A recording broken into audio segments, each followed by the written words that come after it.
name is Shenasisa Omar Tahi. Today, I will demonstrate the basic volleyball skill for beginner. So, I will show and explain each skill step by step. What is serving?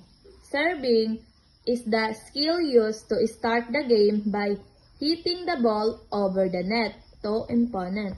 First one is underhand serve. This is the AC type of serve. Demonstration. Hold the ball in one hand.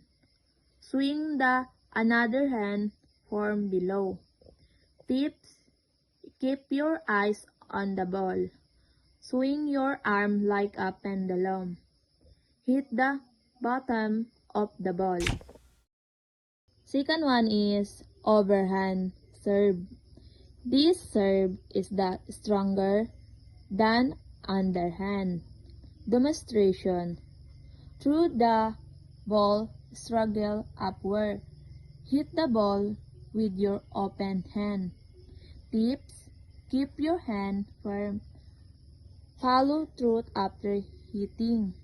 Arm your direction. Third is jump serve. The jump serve is an advanced type of serve. Player tosses the ball high, jumps and hits the ball powerfully. Tips. Timing and coordination is important.